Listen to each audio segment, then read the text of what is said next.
Independientemente de lo que quiera un productor de televisión, hay números que uno no puede manejar, ni quiere manejar, y es aquellos personajes que acostumbran a ir a los medios, que tienen medios de comunicación, que son muy, muy seguidos por los televidentes.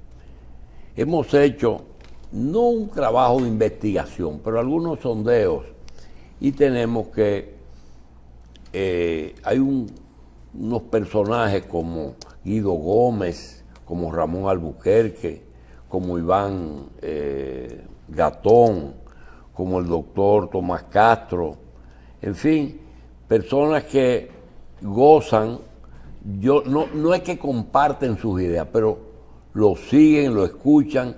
Y Tomás Castro tenía algún tiempo que no estaba por aquí. Hoy le hemos pedido que venga, pero vamos a tratar un tema o unos temas que quiero confesarle a él y a ustedes que yo conozco la respuesta, pero en boca mía no procede. Procede en boca de un abogado que yo sepa ya están dando casi por 40 años de ejercicio.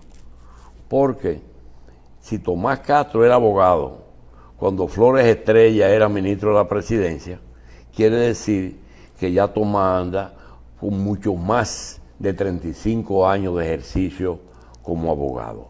Y las cosas que uno quisiera que él nos diga, él la puede decir con más propiedad. Primero, el derecho es una profesión muy especial, muy especial. Cada área del derecho tiene que ver con áreas importantes de la vida de las personas. No es solamente comida y salud, educación, comida y salud, sino que en el ejercicio del derecho, un abogado que ejerce, defiende o acusa personas.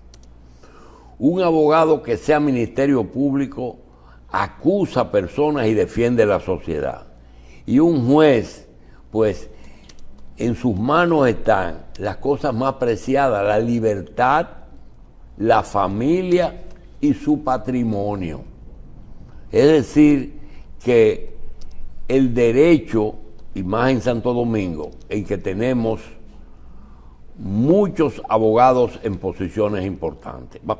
Vamos a darle la bienvenida a Tomás, tomando en cuenta que casi siempre nuestros presidentes, la mayoría han sido abogados, los legisladores, a veces algunos piensan que deben ser abogados, en fin, queremos pedirte que nos digas si hoy esa profesión está en buenas manos, en términos generales.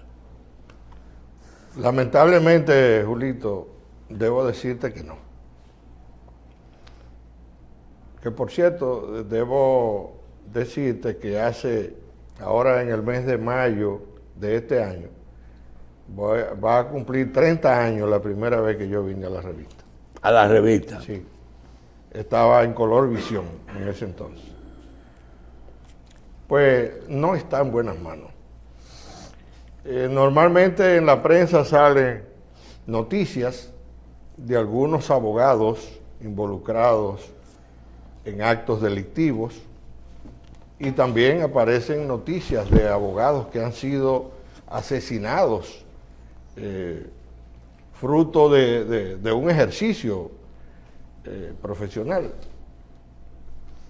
Y yo digo que pocas cosas están ocurriendo en la República Dominicana.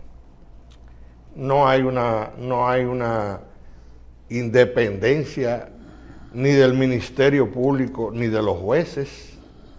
Todos responden a esquemas estructurales de un sistema corrompido como el que tenemos en el país. Entonces eso hace que la población no tenga fe ni en los abogados, ni en los fiscales, ni en los jueces. Tomás, realmente pedirte que contestes con monosílabo es imposible, pero sí tengo tantas preguntas que me gustaría reducir y quizás algún tema después en el futuro uno lo desarrolla. Pero la primera pregunta es, la fábrica de abogados en todas las universidades, ¿tú entiendes que es muy grande? ¿Debería de controlarse un poco o eso está bien, que las personas conozcan el derecho? Demasiado. Bueno, si es para conocimiento general está bien, pero para ejercicio profesional creo que son muchos. Demasiado. Bien. El que un abogado tenga el privilegio de defender a una persona que no necesariamente tiene que juzgar primero si es culpable o no. El abogado tiene poder y la ley lo ampara para que defienda cualquier persona acusada de cualquier cosa. Claro que sí. El derecho fundamental, el derecho de defensa.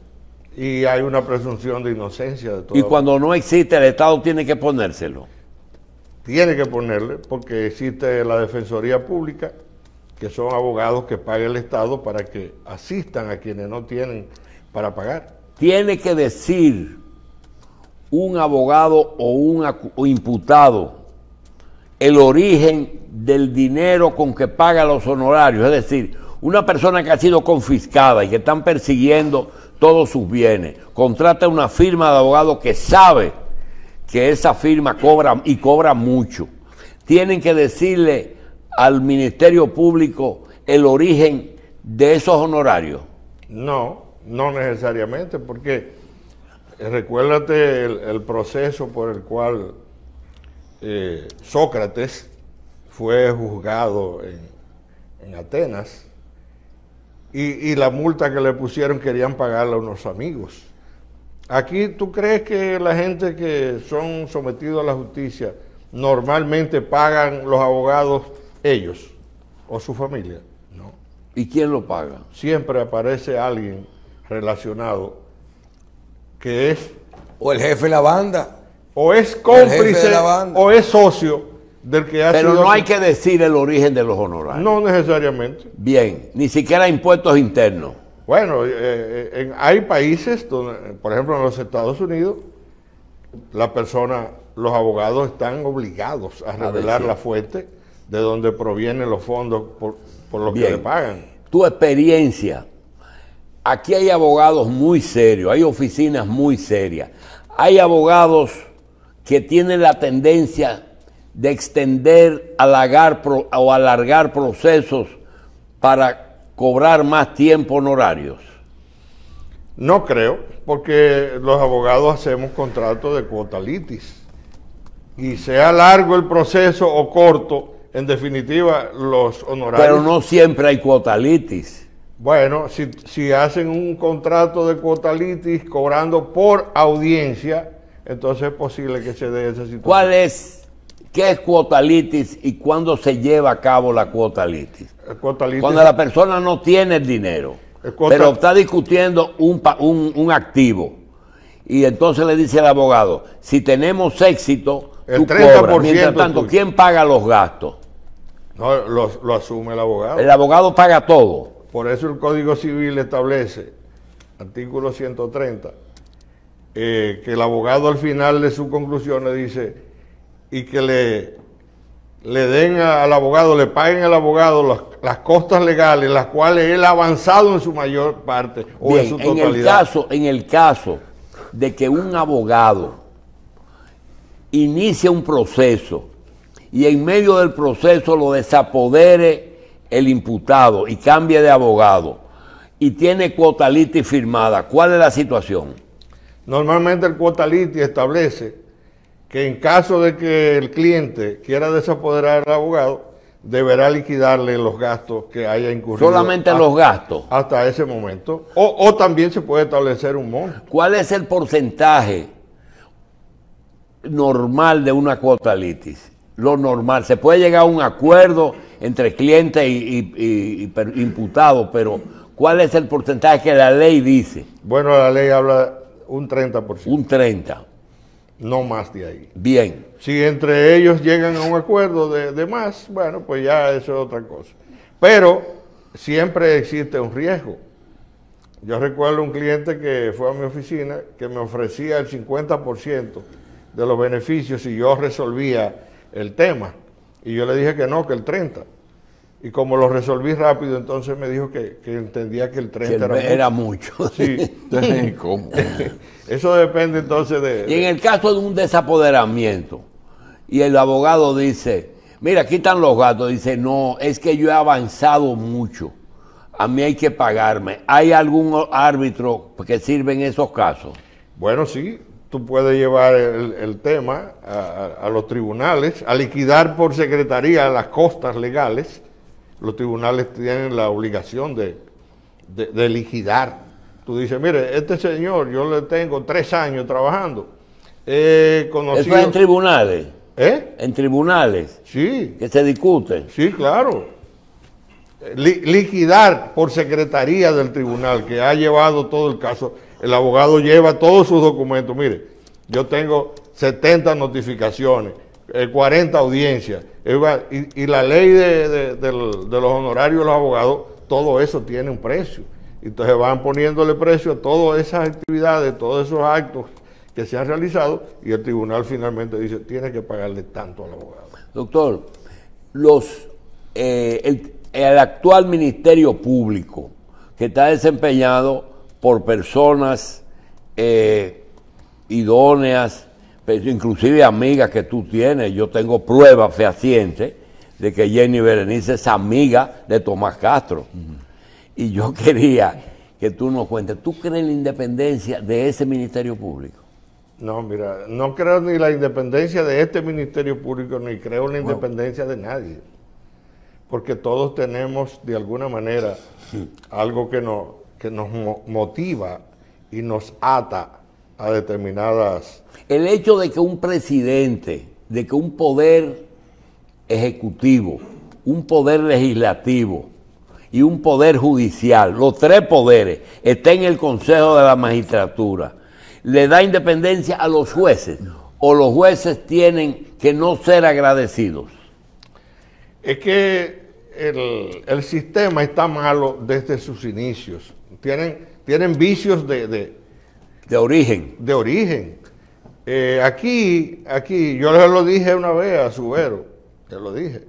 Digo, si usted tiene un problema cardíaco y hay que hacerle una cirugía de corazón abierto, y hay un joven que se acaba de graduar de médico y de cirujano, magna cum laude, ¿usted le entrega un bisturí para que le abra el pecho? No. Pues entonces, usted una gran cantidad de muchachos salidos de la universidad con buenas notas, con especialidades y todo eso, y lo hacen jueces y no tienen la más mínima experiencia. ¿Y a qué se debe que los 4 presidentes de los tribunales más altos, Subero, Mariano Germán, Henry Molina y Milton Ray, ninguno es de carrera? Su primer cargo en la justicia fue el cargo de presidente de la Suprema o del Tribunal Constitucional. Todos políticos. ¿Todos? Políticos, partidistas y socios de quienes han gobernado en el momento en que han llegado al cargo. Entonces tú no le puedes pedir a los que supuestamente son de carrera que actúen diferente, porque a todos le bajan línea de lo que deben hacer. Ok, vamos a hablar de temores. Generalmente un abogado en ejercicio, porque tú has vivido eso, y yo quiero saber si ya tiene experiencia del resultado. Enfrentar jueces, tanto en estrado como fuera, como en los medios, o al revés, el juez que le tiene temor a la oficina de abogado o al mismo gobierno. Yo veo que a veces hay jueces que no fallan en contra del gobierno, cuando el gobierno es una parte. Háblanos de esos 2 temores. Es que recuérdate que Tomás Hobbes escribió el Leviatán. El Estado es el Leviatán. Hay que tener mucha fuerza de espíritu y tener principios fundamentales para tú oponerte al Estado. El Estado le pasa el rolo a cualquiera, Fíjate las situaciones que se han presentado en este país. Yo te narraba ahorita de cómo el Estado mandó a preparar el expediente a gente para sacarlo de... Señor Antonio Carbone vino con 111 millones de dólares para comprar todas las bancas y todos los casinos de todos los hoteles aquí. Y decidieron, el Estado decidió sacarlo del medio y le hicieron un expediente. Sí, pero ese es uno de los casos que podríamos hablar y poner de ejemplo el caso de una persona que guarda prisión y que yo no sé de qué parte, si usted ha sido parte, pero antes quisiera que nos hable un poquito de la función, por ejemplo, en el caso de Carbone no, en un caso que hay de que los legisladores tienen jurisdicción privilegiada. Y hoy mismo comentábamos, antes de tú entrar, que los partidos políticos y la misma sociedad civil que se comprometió a depurar a los candidatos, no lo han hecho. La Cámara de Diputados no ha entregado 5 diputados que la Suprema pidió, porque ahí parece que un juez especializado es como un juez de instrucción especial para los legisladores. Eso realmente, ¿quién hace que se cumpla? Porque es que estamos cayendo en que a veces un legislador prácticamente es impune. Sí, lo que pasa es un asunto que viene desde la conformación de la República.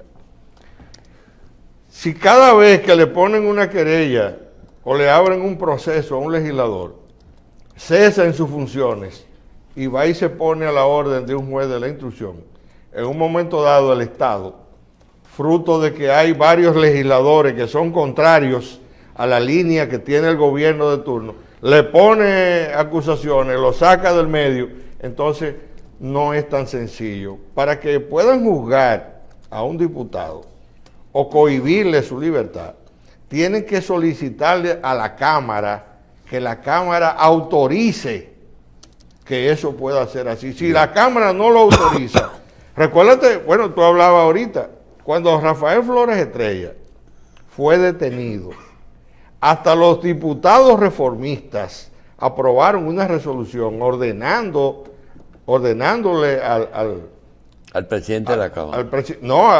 Al Procurador General de la República que ordenara la libertad de Rafael Flores. ¿Por qué? Porque los diputados se ven en una situación... En el espejo. Pero ven acá. ¿Tú sabes cuándo fue que se aprobó aquí la inmunidad parlamentaria?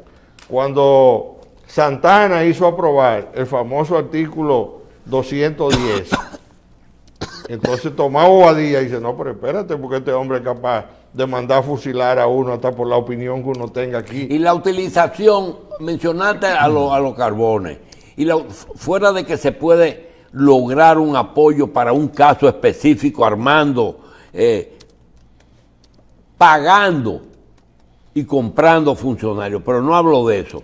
El tema que ya se ha hecho general en América, y es el lawfare, es decir, la persecución política para la eliminación del contrario. Tú tienes el caso de Lula, tienes el caso de Correa y tienes muchos casos en América. Pero ahora mismo el caso de Donald Trump. Tiene el caso de Trump que ya le han buscado 100 y pico de acusaciones. Pero el caso de que aunque tú eres partidario de que se ataque la corrupción, tienes que aceptar que el tema de la corrupción aquí es selectiva, es solamente contra el gobierno de Danilo Medina. ¿No te llama la atención? Sí, es cierto. Porque lo que se prometió en este país de un cambio y que ese cambio traería como consecuencia la persecución de la corrupción. Pero está bien lo que están haciendo, porque están persiguiendo Ay, yo no estoy hablando que son inocentes los acusados. Lo raro es que sean solo eso. Pues entonces no está bien, porque se supone que todos somos iguales ante la ley.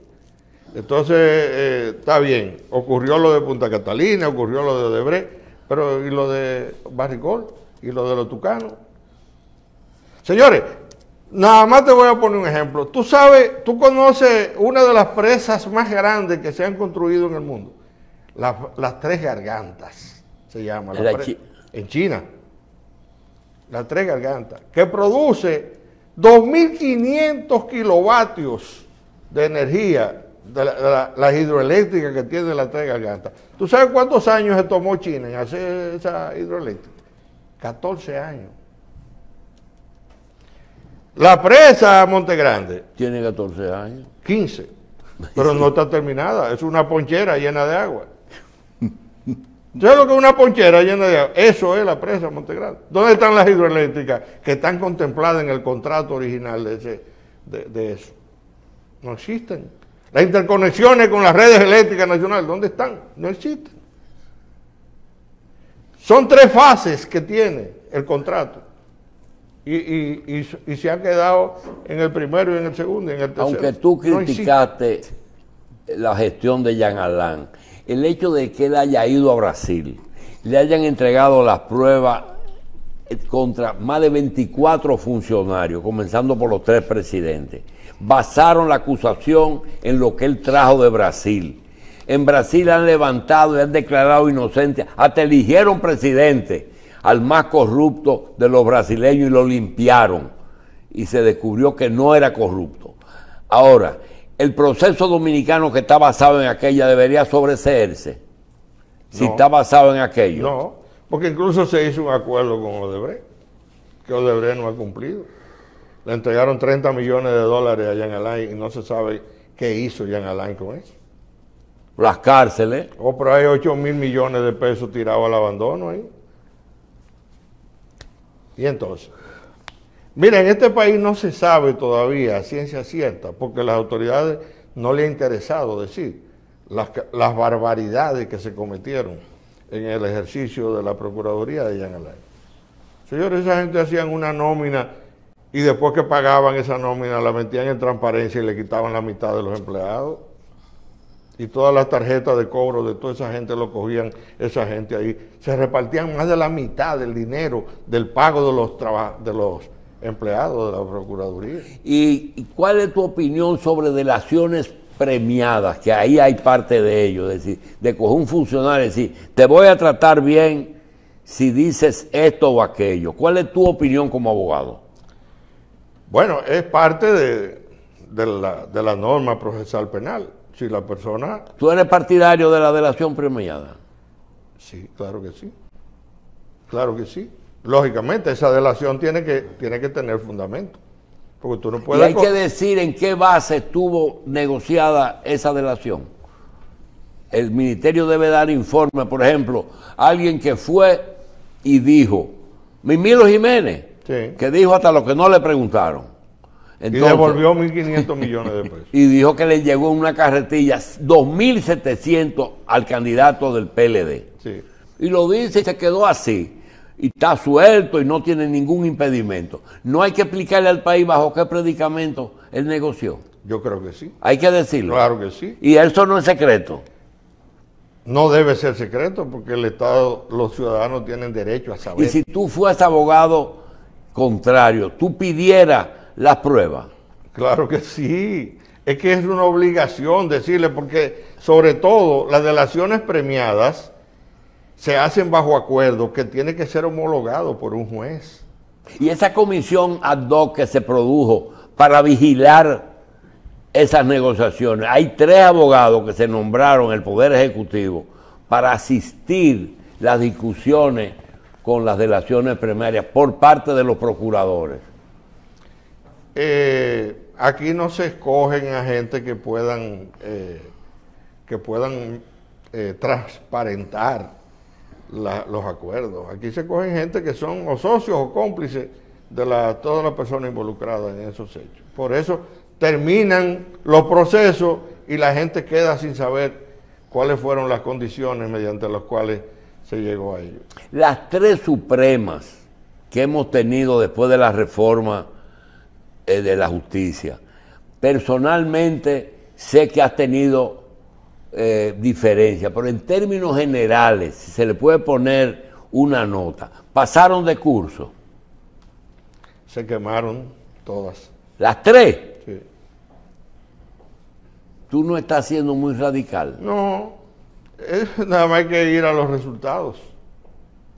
Nada más hay que ir a los resultados. Señor, Yo no estoy hablando de la justicia entera, ¿eh? No, yo estoy hablando de las tres yo supremas. Estoy hablando de la suprema. Subero, Mariano y Henry. Mira, y te voy a hablar de una persona que es mía, de verdad, de afecto.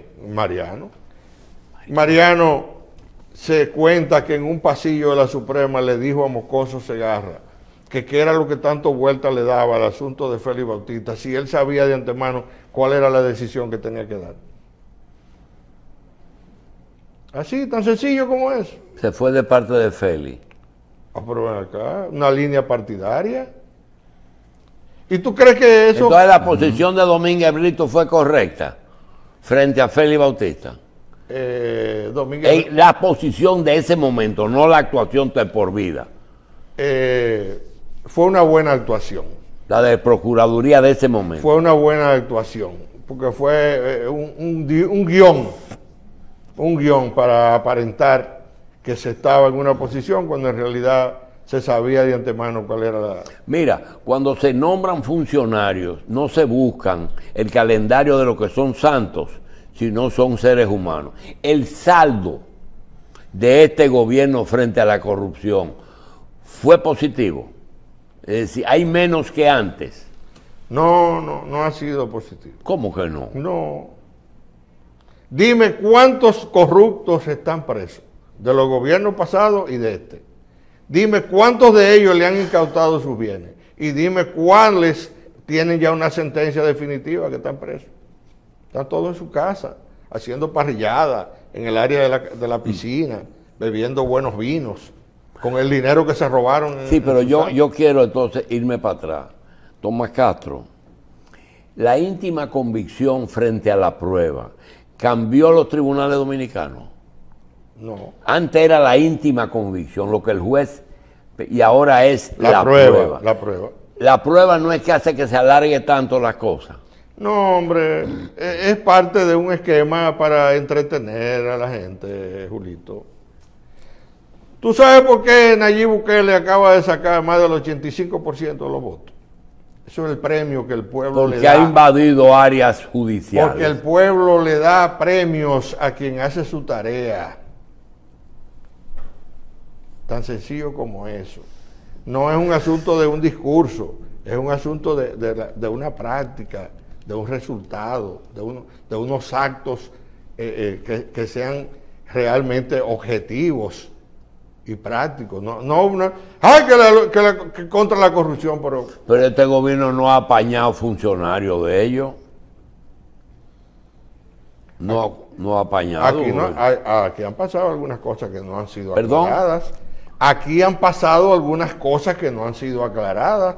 ¿Tú sabes cuál fue el proceso que se llevó a cabo para comprar el canódromo? ¿Tú sabes más o menos cómo fue? Tú no sabes. ¿Tú sabes cómo fue el asunto del contrato para los semáforos? ¿Tú sabes cómo fue ese asunto? Tú no sabes. ¿Tú sabes cómo fue que se le dio instrucciones a Peñaguaba para que repartiera 100 millones de pesos en una Navidad a un grupo de artistas? Tú no sabes. ¿Tú sabes cómo fue que las tarjetas Solidaridad o Supérate se perdieron más de 300 millones de pesos y finalmente apresaron a un tipo de un colmado por allá en Sabana Perdida, un colmadito que no tenía 5,000 pesos de mercancía? No, aquí han pasado muchas cosas que no se le han aclarado. Otro tema diferente. Tomás, el caso, hay tres cosas que dicen por ahí: no vaya a tribunales si tienes un problema con una mujer, con un haitiano o con un problema obrero patronal. No, falta uno. ¿Cuál? O con un menor de edad. con una menor de edad. No, pero eso, te jodiste. Te jodiste. No importa que tú seas un pelotero o que tú seas un artista o que tú seas un empresario. Si vino una muchacha entrenada Lo por que su ella mamá diga, ¿verdad? y dijo que tú te jodiste. Ahí no hay tú. Esas son las 4 cosas. Sí, la última es la más grave. Y el asunto de violencia intrafamiliar. Siempre, siempre el hombre es culpable. Hay una presunción de culpabilidad. Porque no hay, aquí en un momento dado, con un financiamiento de Naciones Unidas, había un programa para resolver el tema, pero lo abrogaron, lo quitaron. Lo quitaron. Por ejemplo, yo tuve el caso de un gran amigo con un problema de alcoholismo que cuando bebía... Se ponía violento. Se ponía violento, no, se ponía bulloso. Sí. Y entonces unos vecinos llaman al 911 y se lo llevaron preso. Y cuando fuimos al tribunal, la magistrada que tenía el caso mandó a evaluarlo psicológicamente y le hizo una terapia personal, familiar, con los hijos y todo. Y cuando el psicólogo dijo que la persona estaba ya listo para irse a su casa, lo mandó para su casa. Pero esos son casos excepcionales. Normalmente aquí basta con que diga, me dio o me agredió psicológicamente para la victoria. Sí, pero físicamente no hay ninguna razón que justifique que un hombre le pegue a una mujer. No hay. Ninguna razón. No hay pues ninguna. tiene que irse, desaparecerse. lo No que hay sea. ninguna. Pero no hay razón. No hay. Y cuando entra en la presión psicológica, eso es serio porque eso es bilateral. A veces dice uno que hay mujeres como que presionan mucho. Sí. Sí. Pero eso no está contemplado a lo inverso. Ningún hombre va a quejarse de que tiene violencia psicológica. No. Y si va, cuando Pero viene... aquí hay casos de ministerios públicos que le han puesto alejamiento a mujeres porque han asediado a hombres. Sí, es verdad. Pero esos son casos excepcionales. Pero son casos que han ocurrido. Son casos excepcionales. Y hay casos de violencia de mujeres a hombres. Pero normalmente eso se queda ¿A qué se en la debe? habitación ¿A de qué su se casa. debe que en el estamento judicial predomine el sexo femenino menos en la cúpula? Y muchas mujeres juezas, muchas mujeres fiscales, pero pocas arriba en las cortes y en la Suprema. Bueno, hay criterios que yo no comparto de que las mujeres son menos susceptibles a la corrupción al manejo inadecuado de los casos. Yo no lo entiendo así. Las mujeres son mucho más débiles frente a las órdenes que dan los jefes. Por eso los jefes son hombres y quienes ejecutan son mujeres. Bien, en el ejercicio de tu carrera como abogado, pero más bien como un ciudadano común que ejerce y ha ejercido el voto, ¿tú siempre has estado de parte de la oposición en este país desde cuando Balaguer? No, No necesariamente. no. Yo estuve con Hipólito en el 2000. Estuve con Peña Gómez en el 94 y en el 96. Estuve en el 2008 estuve con Leonel Fernández. En el 2012 estuve con Hipólito y en el 16 y en el 20 con Luis Abinader. ¿Ahora estás con Abinader? No, ahora yo no estoy con nadie. Tomás, doctor, en el caso de la nueva ley que se ha planteado, que aprobó el Congreso y promulgó el Poder Ejecutivo, que le da ha sido motivo de discusión, la nueva ley que tiene que ver con el DNI, ¿cuál es la posición suya? Esa es una ley mareo. Eso es una ley para poner a todo el mundo a hablar de ella y al final la van a abrogar. Y el que la sometió para que la aprobaran también va a someter la abrogación y va a quedar como un héroe nacional. Eso a mí no me merece mayor comentario porque aquí a veces se hacen cosas. ¿Usted cree que es un bulto? Sí, sí. Eso es tratando de darles viso de legalidad a lo que se hace todos los días. Tú tienes tu celular en las manos ahí. Tú sabes cuánta gente están mirando y oyendo todo lo que tú hablas o dices por tu celular. Eso no tiene mayor trascendencia. Y el espionaje, no es algo que hacen en todas las partes, todos los países, todos los gobiernos y todos los servicios de inteligencia, no importa la legislación. Aquí es peor, aquí hay el sector privado tiene un espionaje realmente escandaloso. Por eso es que los principales tradicionales cogedores de teléfono ya no están de moda, porque ya parece que cualquiera lo coge, ¿verdad? Cualquiera. Yo fui a visitar una vez a una persona que me voy a reservar el nombre. Y cuando llegué a su casa, en vez de ir a tratar lo que fui a tratar, sacó una caja llena de CD y cosas. ¿De quién tú quieres oír conversaciones? Y yo, caballero, yo no vine aquí a oír conversaciones de nadie. Aquí le graban a los banqueros, a los médicos, a los abogados, a los periodistas, a todo el mundo le graban. Hoy, ¿cuáles son los principales casos que lleva la oficina de Tomás Castro? Tengo pocos casos, porque no ¿Usted tiene el caso de los italianos canadienses de los casinos? No. De eso ¿Por qué no. usted dice que tiene pocos casos? Bueno, porque los casos que están hoy día vigentes en el país son los casos de corrupción administrativa y yo no tengo ningún caso de corrupción. ¿No está defendiendo a ningún miembro del gobierno de Danilo? No. Ni estoy acusando a nadie tampoco. Tampoco. No. Yo no me presto para que me tomen de... Oí que Julio Curi mencionó, no que usted tiene el caso, sino del caso de Risset Yep con su esposa. Digo, el doctor Tomás Castro se refirió propiamente a este caso diciendo tal o cual cosa. ¿Usted no tiene ese caso? No. ¿Sabe a quién me refiero?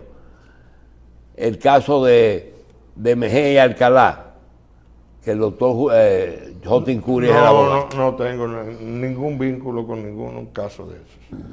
Yo he adoptado una posición muy contemplativa en términos jurídicos, porque en un ambiente como el que tenemos aquí... En la película El Padrino vimos una figura que es el abogado de la mafia. Ser abogado de personas narcotraficantes, en cierta forma es una especialidad del abogado. No necesariamente. No necesariamente. El primer abogado que buscó Al Capone fue a Leyboris, Sí. que era un individuo con una fama bien ganada en los Estados Unidos. Y Usted no es el abogado del abusador, No, ni de Quirino. No fue de Quirino. no. Estuve en el caso Quirino. Pero no de... No, abogado del coronel Nin Terrero. de Nin. De Nin, sí. Por una relación muy muy particular de que Jaime Terrero, que Abogado, es sobrino de él. es sobrino y es mi amigo y me pidió que lo ayudara. Defender a ese tipo de acusados, de personas por lo que se dedican, eso es, vamos a decir que prácticamente una rama especializada del derecho. No, o sea, no. eso es, porque yo veo que a veces tienen sus abogados predilectos. No, lo mismo podría decirse. Los abogados que defienden a los acusados de actos de corrupción, ¿tienen especialidad en eso? No. Sencillamente a veces los abogados se buscan por no solamente sus conocimientos y sus habilidades, sino Pues las buenas relaciones con el tribunal. No. También lo buscan porque se atreven. Por ejemplo, yo puedo estar en contra, a favor, o no compartir los criterios, por ejemplo, de Carlito Balcácer, que es mi compañero de estudio, mi amigo, mi compañero, Él no es mayor que usted, de edad. De edad sí, Pero son de la misma promoción. Estudiamos juntos, sí, porque recuérdate que Carlito duró un tiempo preso en La Victoria. ¿Por qué? Carlito salió con la ley de amnistía. Estaba preso en los 12 años de Balaguer. Cuando el grupo de Jorge Blanco. Cuando vino Cuando la ley Jorge Blanco... la ley de amnistía, entonces lo pusieron en que él era libertad. político. Entonces él perdió mucho tiempo en la cárcel y no pudo estudiar.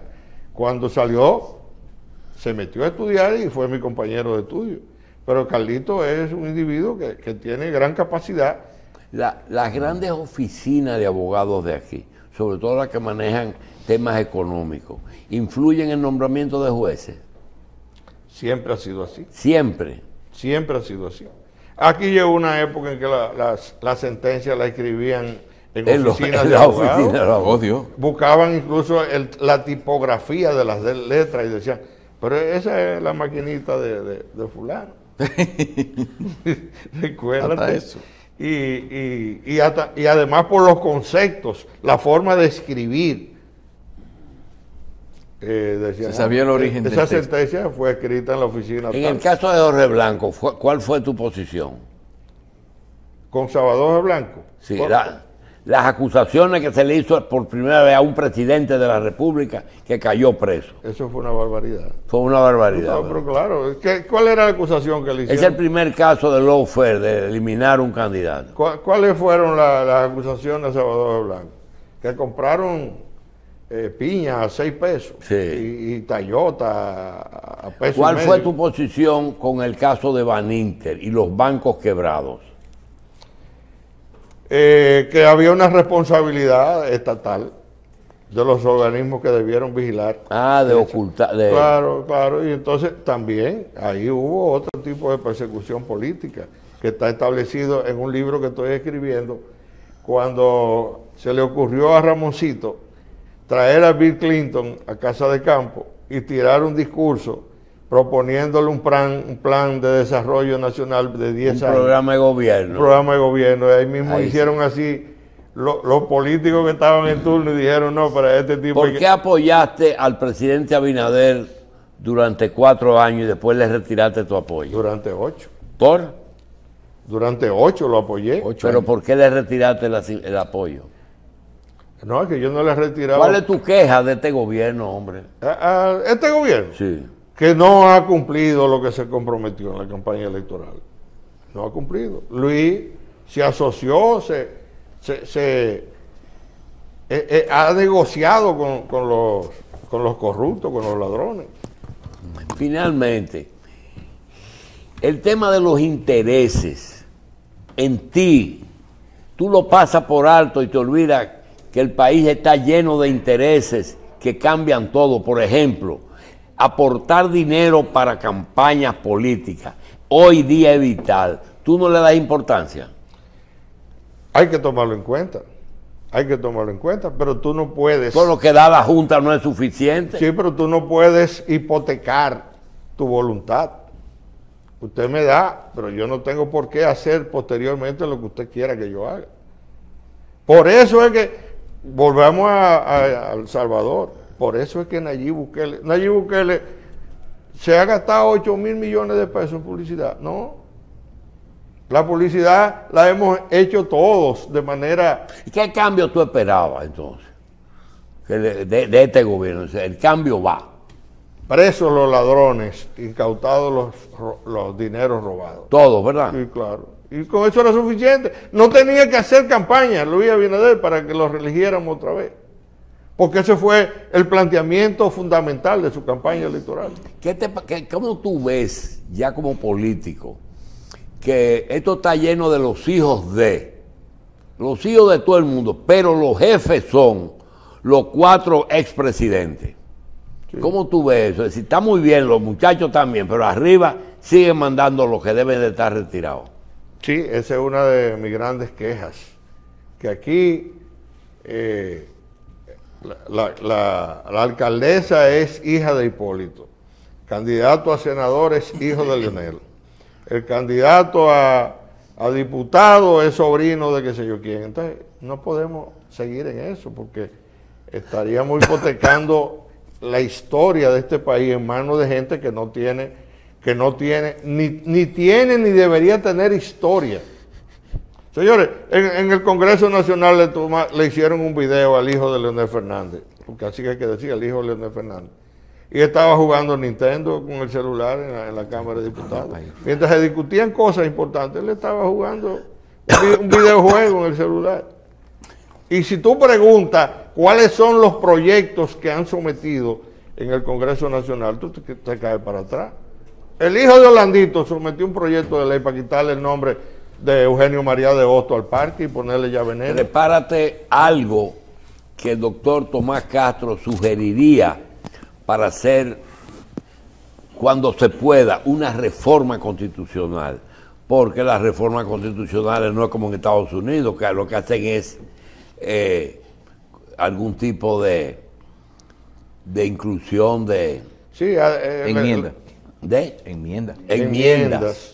Pero yo estoy en contra de la palabra reforma. No, tú no estás de acuerdo. No, yo estoy en favor de la transformación de este país.